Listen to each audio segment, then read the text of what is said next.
Michigan dam. मई 2020 को Michigan hydro electric power plant के 2 dam भारी बारिश की वजह से खतरे के निशान से ऊपर बहने लगे। पावर प्लांट के कर्मचारियों ने बांध के सभी गेट खोल दिए ताकि डैम को कोई नुकसान न पहुंचे, लेकिन पानी का बहाव इतना ज्यादा तेज हो गया कि डैम टूट गए और इस डैम के टूटने की वजह से मिडलैंड में एक नई झील बन गई। ये उस डैम की तस्वीर है जो पहले इस तरह दिखाई देती थी और बांध टूटने के बाद अब इस तरह दिखाई देती है। बांध टूटने की वजह से पानी बहुत तेजी से बह रहा था और बांध का पानी टाइडा बोवासी नदी में जाकर मिल गया, जिसकी वजह से इसने और उग्र रूप ले लिया।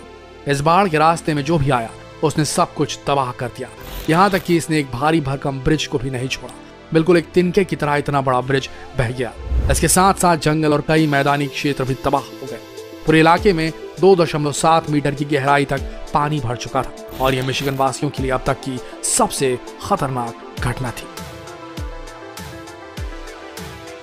3 गॉर्जेस डैम, चाइना में बना हाइड्रो इलेक्ट्रिक प्लांट, अब तक का बना सबसे बड़ा हाइड्रो इलेक्ट्रिक प्लांट। इस डैम में 39.3 स्क्वायर किलोमीटर पानी स्टोर रहता है और इसे इतना बड़ा डैम क्यों ही नहीं कहा जाता। ये डैम 2335 मीटर लंबा और 185 मीटर ऊंचा है। अब आप सोच कर देखिए ये कितना बड़ा डैम होगा।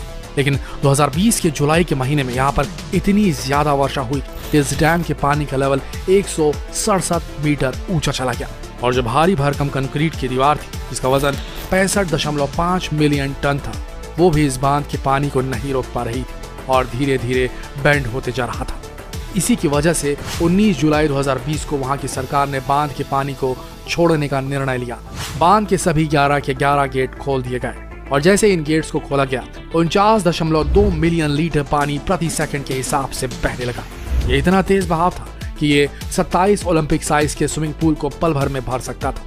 इस पानी का बहाव 50 मीटर लंबा और 25 मीटर चौड़ा था। अगर डैम के 11 गेटों को नहीं खोला जाता तो डैम ज्यादा देर तक टिक नहीं पाता और फिर इसमें 100 किलोमीटर प्रति घंटे की रफ्तार से पानी बहता। ये इतना तेज बहाव होता कि यांगचे से शंघाई तक बाढ़ आ जाती, साथ ही साथ 360 मिलियन लोगों की जानें खतरे में चले जाती।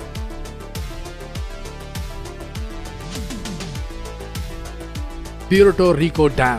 प्यूर्टो रिको एक ऐसा द्वीप है जहां पर कुल 38 डैम है और ये सभी के सभी डैम वहां के लोगों और इलाके के लिए काफी ज्यादा खतरनाक है। एक बार इस द्वीप में मारिया नाम का तूफान आया था जिसकी वजह से इस इलाके में बहने वाली वनाका झील पल भर में ही ओवरफ्लो होने लगी थी और पानी के दबाव के कारण कुचाटिका डैम में दरार पैदा हो गई। कुछ ही देर में इस बांध की दीवार टूट गई और पानी का तेज बहाव उसके आसपास के इलाकों में भरने लगा। वहां के 70,000 स्थानीय लोग अपनी जान बचाने के लिए इधर उधर भागने लगे और बांध का पानी लगातार वहां के जनजीवन को अस्त व्यस्त करता रहा। इस घटना की वजह से करोड़ों का नुकसान हुआ और आखिर में किसी तरीके से पानी को रोक लिया गया। सोचने वाली बात यह है कि अगर ये बांध पूरी तरीके से टूट जाता तो 37 मिलियन क्यूबिक मीटर पानी इस पूरे क्षेत्र को पूरी तरीके से तबाह कर देता। सरडोबा रिजर्वायर। आप गूगल मैप में जिस डैम को अभी देख रहे हैं उस डैम का नाम सरडोबा रिजर्वायर है। इस डैम का उपयोग रेगिस्तानी क्षेत्र को सिंचाई के लिए इस्तेमाल किया जाता था और इस डैम में करीब 900 मिलियन टन पानी हमेशा स्टोर रहता था। लेकिन जब डैम को बनाया जा रहा था तब डैम बनाने वाली कंपनी ने कुछ पैसे बचाने के लिए उसमें उतना मटेरियल नहीं डाला जितना इस डैम को जरूरत थी और आखिर में 1 मई 2020 को एक तेज तूफान आया और उस तूफान ने सबसे पहले इस डैम की निचली दीवार को नुकसान पहुंचाया और उसके बाद पूरा का पूरा डैम टूटकर बिखर गया। अगर आप पहले की तस्वीरें देखें और अब की तस्वीरें देखें तो आपको समझ में आ जाएगा कि इस डैम का पानी कहां तक फैल चुका था। आप यकीन नहीं करेंगे लेकिन इस डैम का पानी 610 स्क्वायर किलोमीटर तक फैल गया था। इतना ही नहीं, ये पड़ोसी मुल्क कजाकिस्तान तक भी पहुंच गया था। जितना टेक्सास शहर का क्षेत्रफल है, ये बांध का पानी उतने क्षेत्रफल में फैल चुका था। लेकिन इस बांध के टूटने की वजह से वहां के कुछ लोगों को दावत मिल गई। असल में बांध में जितनी भी कैटफिश थी वो भी लोगों का पेट भरने के लिए बाहर आ गई थी।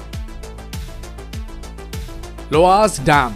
लोआस डैम में 16 हाइड्रो इलेक्ट्रिक डैम हैं जिनमें से 2 पहले ही फेल हो चुके हैं। भारी बारिश की वजह से 2017 में यांगवांग प्रांत का पहला बांध टूटा और सबसे बड़ी बात यह थी कि यह बांध पूरी तरीके से बना भी नहीं था। इस बांध के टूटने से आधा मिलियन क्यूबिक मीटर पानी बड़ी तेजी से बहने लगा और इसके रास्ते में जो भी आया इसने अपने साथ सब कुछ बहा दिया। इसके ठीक 1 साल बाद तेज आंधी तूफान की वजह से लाओस के दक्षिण पूर्वी इलाके टापू में दूसरा बांध टूट गया। इस बांध के टूटने से 5 बिलियन क्यूबिक मीटर पानी इसके आसपास के इलाकों में फैल गया। लाओस ने 2017 में जो बांध टूटा था, ये बाढ़ उससे 10 गुना ज्यादा घातक थी। ये बाढ़ इतनी ज्यादा खतरनाक थी कि इसने आसपास के सभी शहरों को पल भर में ही साफ कर दिया था। आज के समय लाओस में 50 और डैम बनाए जा रहे हैं, लेकिन ये डैम मौसम की मार झेल पाएंगे या नहीं, ये तो आने वाला वक्त ही बताएगा। सयानो शुशेंस्काया डैम 17 अगस्त 2009 को सनायो डैम में बिल्कुल आम जैसा दिन था, लेकिन 8:13 पर डैम का एक टरबाइन खराब हो गया और उस टरबाइन के खराब होने की वजह से डैम का पानी बाहर आने लगा। धीरे धीरे पानी का बहाव काफी तेज हो गया। पानी का बहाव इतना तेज था कि जिस डैम की बिल्डिंग में इस टरबाइन को लगाया गया था, पल भर में ही पूरी की पूरी बिल्डिंग पानी से भर गई। धीरे धीरे डैम का पानी बाहर आने लगा और पार्किंग लॉट में खड़ी गाड़ियों को बहाने लगा। इस घटना की वजह से पूरी बिल्डिंग में शॉर्ट सर्किट हो गया और इस हाइड्रो इलेक्ट्रिक पावर प्लांट के फेल हो जाने की वजह से कई दिनों तक बिजली बाधित रही। इस बांध के पानी को रोकने के लिए सभी गेट खुल चुके थे, लेकिन इस तेज बहाव को रोकना लगभग नामुमकिन था। जैसे ही तेज बहाव ने टरबाइन और बिल्डिंग को तबाह किया, इसके साथ साथ 40 टन मशीन ऑयल भी बहने लगा। इस पूरी घटना में पूरे $100 मिलियन का नुकसान हुआ था और इस हाइड्रो इलेक्ट्रिक पावर प्लांट को वापस से शुरू करने के लिए पूरे 5 साल का वक्त लगा था। Ruja dam. कल्पना कीजिए, आप अपने घर के सोफे में बैठकर टीवी देख रहे हैं और तभी अचानक आपका घर बहने लगे। कुछ ऐसा ही हुआ रशिया के एक शहर के लोगों के साथ, जब उस शहर के पास वाला बांध अचानक टूट गया। इस बांध के टूटने की वजह थी भारी बारिश। इस इलाके में महीने भर से भारी बारिश हो रही थी, जिसकी वजह से गोरोदयांका नदी ओवरफ्लो होने लगी। देखा जाए तो पानी की निकासी के लिए ड्रेनेज सिस्टम मौजूद थे, लेकिन सभी के सभी ड्रेनेज सिस्टम कचरे की वजह से ब्लॉक हो चुके थे। ड्रेनेज सिस्टम ब्लॉक होने की वजह से पानी का लेवल लगातार बढ़ता रहा और इसकी वजह से बांध टूट गया। बांध तो टूट गया, लेकिन इसने करोड़ों का नुकसान कर दिया। Lake Dunlop. टेक्सास का यह डैम पूरे 91 वर्ष पुराना था और इतना बूढ़ा होने की वजह से शायद इसने खुद ही ठान ली कि अब वो रिटायर होना चाहता है। इस डैम को डनलप झील पे बनाया गया था। 91 साल के बाद 14 मई 2019 को अचानक इस डैम का एक बड़ा कंक्रीट का टुकड़ा 2 हिस्सों में टूट गया। इस डैम के टूटने के बाद लाखों क्यूबिक मीटर पानी तेजी से बहने लगा और जिन लोगों ने डनलप झील के किनारे करोड़ों के आशियाने बनाए थे, वो सब के सब इस बाढ़ में बह गए और अब इस जगह पर सिर्फ टूटे हुए आशियाने ही रह गए। ब्रूमाडिन्हो डैम। ब्राजील के एक शहर में ब्रूमाडिन्हो नामक एक डैम है और इस डैम में लाखों टन इंडस्ट्रियल वेस्ट भरा रहता था। इतना बड़ा डैम होने के बावजूद इस डैम को कीचड़ और मिट्टी से बनाया गया था और आखिर में इतना बड़ा डैम कब तक टिक पाता। इस डैम की दीवारों पर नमी पैदा होने लगी, तब इसकी दीवारें ढीली हो गई और 5 जनवरी 2019 को यह डैम टूट गया। इस डैम के टूटने की वजह से हर तरफ इंडस्ट्रियल वेस्ट फैल गया। ये इतना ज्यादा था कि इससे 4800 ओलंपिक साइज के स्विमिंग पूल भरे जा सकते थे। ड्रोविले डैम। अगर आप ड्रोविले डैम को देखेंगे तो आपको इसका बहता हुआ पानी बिल्कुल नाइग्रा फॉल की तरह दिखाई देगा, लेकिन 2017 में इस डैम के साथ ऐसा कुछ हुआ जिसकी वजह से इसे $1.1 बिलियन का नुकसान झेलना पड़ा। 2017 के वक्त यहाँ पर बहुत ज्यादा बारिश हुई थी, जिसकी वजह से डैम ओवरफ्लो होने लगा था। इसीलिए डैम को बचाने के लिए डैम के कर्मचारियों ने डैम के गेट खोल दिए। डैम में पानी इतना ज्यादा था कि 1 सेकंड में 2831 क्यूबिक मीटर पानी बहने लगा और इस तेज बहाव की वजह से इसने डैम के स्पिलवे को तोड़कर रख दिया। जैसे ही ये स्पिलवे टूटा, वहां पर एक बहुत बड़ा गड्ढा हो गया, जिसकी वजह से इस डैम को पूरे $1.1 बिलियन का नुकसान उठाना पड़ा। Mariana dam. ब्राजील शहर में मरीना नाम का एक डैम है और इस डैम में ज्यादातर इंडस्ट्रियल और खतरनाक टॉक्सिक वेस्ट भरा रहता है। इतना सारा इंडस्ट्रियल वेस्ट यहाँ की खदानों की वजह से इस डैम में जमा होता रहता है। 15 नवंबर 2015 को आखिरकार ये डैम अपने अंदर इतने सारे इंडस्ट्रियल वेस्ट को संभाल नहीं पाया और ये डैम टूट गया। करीब 42 मिलियन क्यूबिक मीटर खतरनाक टॉक्सिक वेस्ट 668 किलोमीटर तक फैल गया और 17 दिनों के अंदर ये बहते हुए अटलांटिक महासागर तक पहुंच गया।